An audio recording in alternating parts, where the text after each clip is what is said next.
आणि आता बातमीपत्रामध्ये पाहणार आहोत प्रत्येक जिल्ह्यातली बातमी वेगवान स्वरूपात बातमी 36 जिल्ह्यांची या बुलेटिनमध्ये सुरुवात करूया।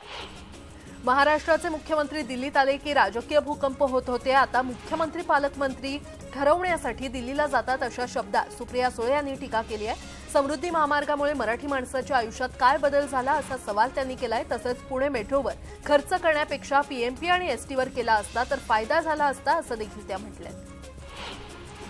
उद्धव ठाकरे हे धृतराष्ट्र आहेत, त्यांच्या डोळ्यावर पट्टी आहे आणि संजय राऊत त्यांना चुकीच्या गोष्टी सांगून पक्षाची वाट लावत असल्याची टीका नरेश म्हस्के यांनी केली आहे। आम्हाला मैदानापेक्षा बाळासाहेबांचे विचार महत्त्वाचे असल्याचं त्यांनी म्हटलं। दसरा मेळाव्यावरून नितेश राणे यांनी ठाकरेंवर टीका केली आहे। बाळासाहेबांचे विचार सोडलेल्यांकडून जनतेला काय अपेक्षा असणार, नेहमीप्रमाणे अंगार भंगार हे लिहून दिलेलं भाषण होईल असा टोला त्यांनी लगावलाय। पुण्यातील मनसेचे माजी नगरसेवक वसंत मोरे यांना खासदारकीचे वेध लागलेले आहेत। त्यांच्या वाढदिवसानिमित्त आयोजित सोहळ्याला मनविचे अध्यक्ष अमित ठाकरे यांनी उपस्थिती लावली होती आणि यावेळी त्यांच्या केकवर भावी खासदार असा उल्लेख करण्यात आला होता। शिवसेना कुणाची हे ठरवण्याच्या कार्यवाहीला वेग आलाय। शिवसेना आमदार अपात्रतेच्या सुनावणीच्या वेळापत्रकात बदल करण्यात आलाय। 13 ऑक्टोबरला होणारी सुनावणी उद्या घेण्यात येणार आहे। उद्या दुपारी 2 वाजता ही सुनावणी होणार आहे। शिवसेना आणि ठाकरे गट या पक्षातील विधानसभा अध्यक्षांकडून सुनावणीचं पुढील वेळापत्रक ईमेलद्वारे पाठवण्यात आले।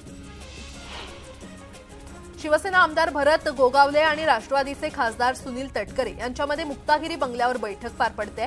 आमच्यामध्ये पालकमंत्री पदावरून कोणताही वाद नाहीये असं खासदार सुनील तटकरे यांनी म्हटलंय। तर रायगडच्या विकास कामांसाठी आजची बैठक असल्याचं सुनील तटकरे यांनी सांगितलं।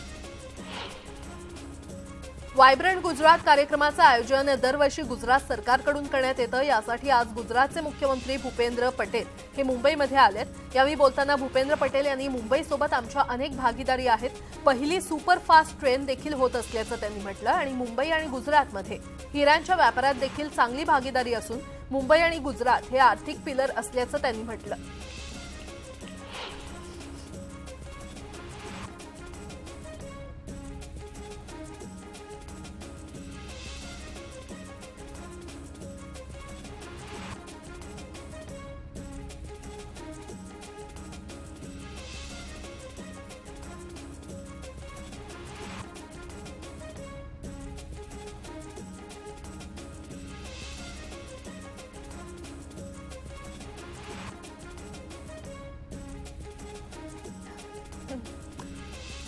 गुजरातच्या सीएमनं राज्यात येऊन उद्योगांना आमंत्रित करणं महाराष्ट्र सरकारसाठी नामुष्कीची गोष्ट असल्याची टीका उद्धव बाळासाहेब ठाकरे गटाचे खासदार राऊत यांनी केली आहे। तर आम्ही देखील गुजरातमध्ये जाऊन व्हायब्रंट महाराष्ट्र हा कार्यक्रम घेऊ शकतो। उद्योग राज्याबाहेर गेले नसून खोटा प्रचार सुरू असल्याचं प्रत्युत्तर उद्योग मंत्री उदय सामंत यांनी केलंय।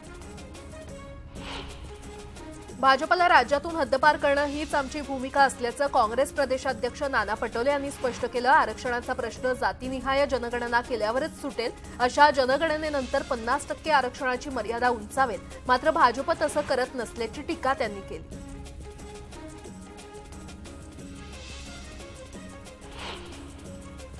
जालन्यातील अंतरवाली सराटीमध्ये येत्या 14 ऑक्टोबरला विराट मेळावा होणार आहे आणि या विराट मेळाव्याच्या स्थळाची ड्रोन कॅमेऱ्याद्वारे चित्रण करण्यात आलेलं आहे। तब्बल 100 एकर परिसरात मराठा समाजाचा हा मेळावा पार पडणार आहे।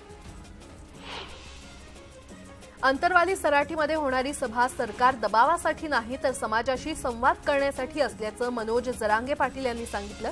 सरकार आम्हाला 40 दिवसात आरक्षण देईलच असा ठाम विश्वास आहे, म्हणून वेळ संपल्यानंतर 24 तारखेनंतर मला काहीच करण्याची गरज दिसत नसल्याचं देखील ते म्हटले। जालना जिल्ह्यातील अंतरवाली सराटी येथे होणाऱ्या 14 तारखेच्या सभेसाठी बीडच्या धारूर तालुक्यातील हिंगणी ग्रामस्थांनी पायी दिंडी काढली। टाळ मृदुंगाच्या गजरात शेकडो मराठा बांधव यामध्ये सहभागी झाले होते। जालन्याच्या अंतरवाली सराटी येथे मराठा आरक्षण सभेसाठी येणाऱ्या वाहनांना अडथळा येऊ नये यासाठी बीडमधील मराठा समाजाच्या गॅरेज संघटनेनं पुढाकार घेतलाय। धाराशिवचा पारगाव टोल नाका ते अंतरवाली सराटी या दरम्यान वाहन खराब झाल्यास मोफत दुरुस्त केलं जाणार आहे। 14 तारखेपर्यंत सरकार मराठा समाजाला आरक्षणाचा फॉर्म्युला देईल असं वाटत नसल्याचं वक्तव्य प्रकाश आंबेडकर यांनी केलंय। हे सरकार लुटारू सरकार असून केवळ पाट्या टाकायचं काम करत असल्याची टीका त्यांनी केली आहे। रत्नागिरी सिंधुदुर्ग लोकसभा मतदारसंघातून निवडणूक लढवण्यासाठी शिंदेंकडे उमेदवारच नाहीयेत, ते फक्त आपलं अस्तित्व दाखवण्यासाठी मागणी करतायत। तर हिम्मत असेल तर त्यांनी त्यांच्या चिन्हावर निवडणूक लढवून दाखवावी। ती हिम्मत शिंदेंसह रत्नागिरी सिंधुदुर्ग जिल्ह्यातील दोन्ही मंत्र्यांमध्ये नाहीये, अशी टीका वैभव नाईक यांनी केली। अजित पवार यांनी सरकारमधील 100 दिवसांच्या पूर्ततेनिमित्त राज्यातील जनतेला खुलं पत्र लिहिलं होतं। या पत्राला आता शरद पवार गटाकडून उत्तर देण्यात आलंय। 100 दिवस महाराष्ट्राचा स्वाभिमान दिल्लीपुढे गहाण असं म्हणत अजित पवारांना टोला लगावण्यात आलाय। राज्यात कोणतीही जागा असो, महायुतीच्या कोणत्याही पक्षाकडे असो, भाजप पूर्ण ताकद लावून ती निवडून आणेल असा विश्वास चंद्रशेखर बावनकुळे यांनी व्यक्त केलाय। पनवेलमध्ये भाजपचं मिशन 2024 लोकसभा कार्यक्रम पार पडला आणि यावेळी ते बोलत होते। मंत्री दादा भुसेंवर ड्रग्ज प्रकरणी आरोप करणाऱ्या सुषमा अंधारेंविरोधात नाशिकमध्ये शिवसेनेनं आंदोलन केलं। सुषमा अंधारे यांच्या बॅनरला जोडे मारत निदर्शनं करण्यात आली। सामाजिक कार्यकर्ते हेरंब कुलकर्णींवर हल्ला करण्यासाठी अक्षय सब्बन या तरुणानं सनी जगधनेला 10,000 रुपयांची सुपारी दिल्याची धक्कादायक माहिती पोलिसांच्या तपासातून समोर आली आहे। आरोपी अक्षय सब्बन आणि चैतन्य सुडके यांना कोर्टानं 12 ऑक्टोबरपर्यंत पोलीस कोठडी सुनावली आहे, तर एका अल्पवयीन आरोपीची रवानगी बाल सुधार गृहात करण्यात आली आहे। देशात सर्वात जास्त मुली महाराष्ट्रातून बेपत्ता होतात अशी खंत महिला आयोगाच्या अध्यक्षा रुपाली चाकणकर यांनी व्यक्त केली आहे। जागतिक कन्या दिनी त्यांनी वाशिममधील विद्यार्थिनींना मार्गदर्शन केलं आणि यावेळी त्या बोलत होत्या। शिर्डीमध्ये साईबाबांचं व्हीआयपी दर्शन पास मिळवायचं असेल तर आता नवीन नियमावली लागू करण्यात आलेली आहे। दर्शन पास किंवा आरतीचा पास घेताना आधार कार्ड किंवा इतर ओळखपत्र देणं बंधनकारक करण्यात आलंय। दर्शन पासचा होणारा काळाबाजार रोखण्यासाठी साई संस्थाननं हा निर्णय घेतलाय।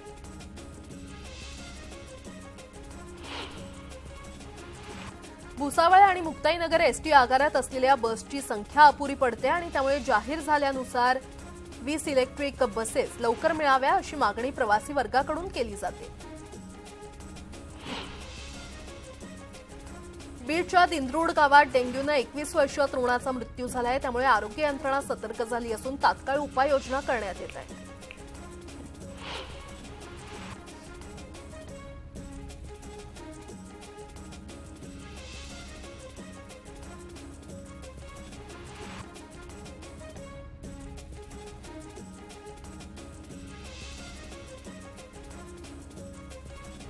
बीडच्या मांजरा धरणात फक्त 30% पाणीसाठा उरलाय आणि हे पाणी पिण्यासाठी आरक्षित ठेवण्यात आलेलं आहे।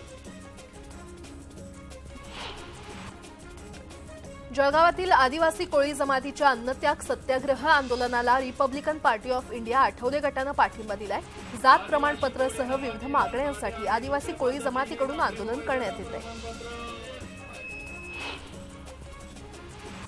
ग्रामीण भागातील विद्यार्थ्यांना दर्जेदार शिक्षण मिळावं यासाठी लातूरात राजमाता जिजाऊ शाळा माझी न्यारी उपक्रमाचं मोठ्या थाटात उद्घाटन करण्यात आलं। त्यावेळी छत्रपती संभाजीनगरचे पालिका आयुक्त जी श्रीकांत यांची प्रमुख उपस्थिती होती। मालेगाव मनमाडसह नाशिकच्या ग्रामीण भागात ढगाळ वातावरण दिसून आलेलं आहे। गेले काही दिवस ऑक्टोबर हीटमुळे कडक उन्हाचा सामना करावा लागत होता आणि त्यामुळे नागरिकांना या वातावरणानं थोडा दिलासा मिळाला। शिवसेना खासदार हेमंत पाटील यांच्यावर दाखल करण्यात आलेला अॅट्रॉसिटी तसंच अन्य गुन्हे मागे घेण्याच्या मागणीसाठी नांदेडमध्ये मोर्चा काढण्यात आला। हेमंत पाटलांवरची कारवाई राजकीय हेतूनं केल्याचा आरोप करण्यात येतोय। कोयना धरणामध्ये बोटिंगचा प्रश्न अखेर मिटलाय। कोयना धरणापासून 7 किलोमीटर अंतरावर गावडेवाडी गावच्या हद्दीत बोटिंग स्पॉट निश्चित करण्यात आलाय।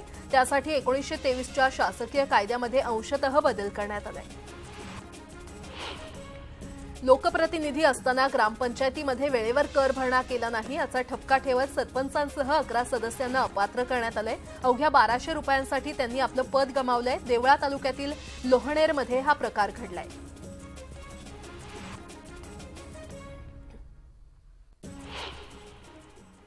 आणि आता एक मोठी बातमी समोर येते। ड्रग्ज तस्कर ललित पाटील प्रकरणातली ही अपडेट। कोर्टानं ललित पाटील प्रकरणात पुणे पोलिसांना सुनावलेलं आहे। तुम्हाला आरोपी ससूनमध्ये असताना सांभाळता आला नाही, आता कुठे तपास करणार असा सवाल कोर्टानं केलेला आहे। पुणे पोलिसांना हा कोर्टानं सवाल केलेला आहे। भूषण पाटील आणि अभिषेक बलकवडे यांना कोर्टासमोर हजर करण्यात आले, तर पोलिसांनी पोलीस कोठडी मागितलेली आहे आणि सुनावणी सध्या सुरू आहे।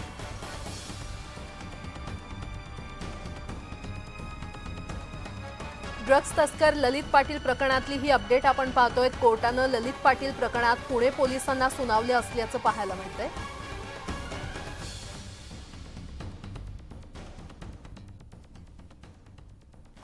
आणि आता पुन्हा एकदा बातम्या पाहूयात वेगवान स्वरूपात.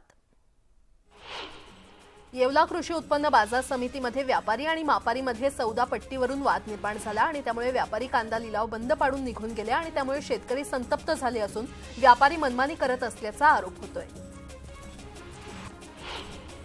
लातूरच्या चाकूर तालुक्यात टोमॅटोचा दर 2 ते 3 रुपये किलो असल्यानं काढणीचा खर्चही निघत नाहीये आणि त्यामुळे संतप्त झालेल्या शेतकऱ्यांनी टोमॅटो रस्त्यावर फेकून दिले.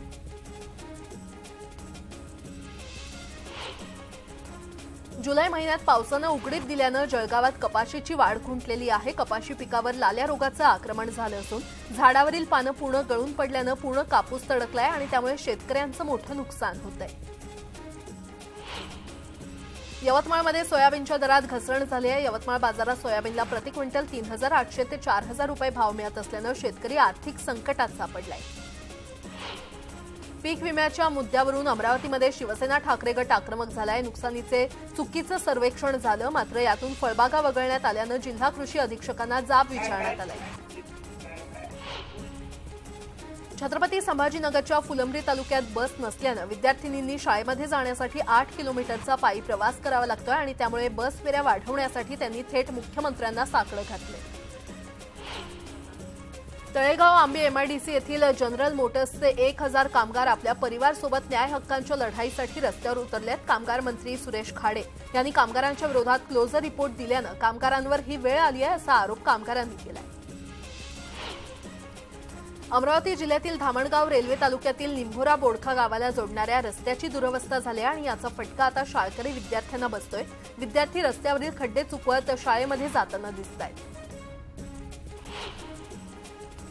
बुलढाण्याच्या नांदुरा तालुक्यातील गोंड गावात अतिवृष्टीमुळे नुकसान झालेल्या शेतकऱ्यांना नुकसान भरपाईसाठी अजब आंदोलन सुरू केलंय. राजेश काळे असं शेतकऱ्याचं नाव असून त्यानं झाडावर बसून उपोषण सुरू केलंय. कोल्हापुरातील रुकडी आणि गांधीनगर स्थानकांवर सर्व पॅसेंजर आणि एक्सप्रेस गाड्या थांबवाव्यात यासाठी प्रवासी आक्रमक झाले. रुकडी कोल्हापूर रेल्वे मार्गावर प्रवाशांकडून पदयात्रा काढण्यात आली. शिक्षक मिळावेत या मागणीसाठी धुळे जिल्ह्यातील दोंदवाड जिल्हा परिषद शाळेतील विद्यार्थ्यांनी आंदोलन केलं. या शाळेतील शिक्षक चक्क 4 वर्षांपासून बेपत्ता असल्याचा धक्कादायक प्रकार समोर आला. छत्रपती संभाजीनगरात गावठी कट्ट्यासह 2 जिवंत काडतुसं बाळगणाऱ्या सराईत आरोपीला अटक करण्यात आली आहे. पोलिसांनी फिल्मी स्टाईल पाठलाग करत आरोपींना ताब्यात घेतलं. उरणमधील JNPA बंदरातील सेज प्रकल्पातील चॉकलेट कंपनीला आग लागल्याची घटना घडली. या आगीमध्ये कंपनीचं मोठ्या प्रमाणात नुकसान झालंय. कल्याण पूर्वेकडील खेडे गोळावली परिसरात किरकोळ वादातून मित्राची हत्या केल्याचा धक्कादायक प्रकार उघड झालाय. बाचाबाची सुरू असताना एका तरुणानं दुसऱ्या तरुणाच्या चेहऱ्यावर पाणी फेकलं आणि त्यानंतर संतापलेल्या तरुणानं चार्जरच्या वायरनं गळा आवळून त्याची हत्या केली.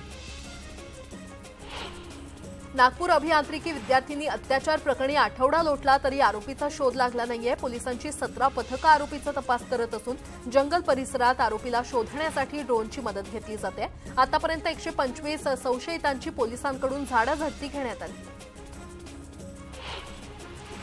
बारामती TC कॉलेज रोडवर अंडा बुर्जी विक्रेत्याला क्षुल्लक कारणावरून बेदम मारहाण करण्यात आली होती. या बुर्जी विक्रेत्याचा उपचारादरम्यान मृत्यू झाला असून पोलिसांनी आरोपीला अटक केली आहे. आणि यासोबतच इतरही काही महत्त्वाच्या बातम्या आपण पाहणार आहोत. तुर्तास एक छोटासा ब्रेक घेऊन लगेचच परत येतोय. पाहत रहा न्यूज 18 लोकमत.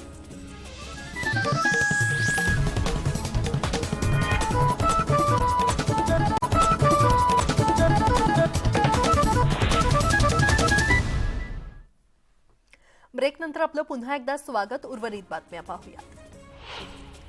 पतंजली योगपीठ हरिद्वार अंतर्गत महिला पतंजली योग समितीच्या वतीनं अमरावतीमध्ये महिला महासंमेलन संपन्न झालं. यावेळी रामदेव बाबा यांनी महिलांना मार्गदर्शन केलं.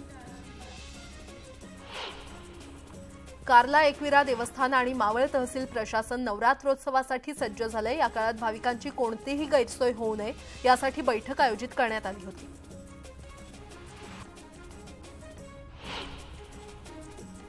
आणि यासोबतच बुलेटिनमध्ये वेळ झाले इथेच थांबण्याची. पाहत रहा न्यूज 18 लोकमत.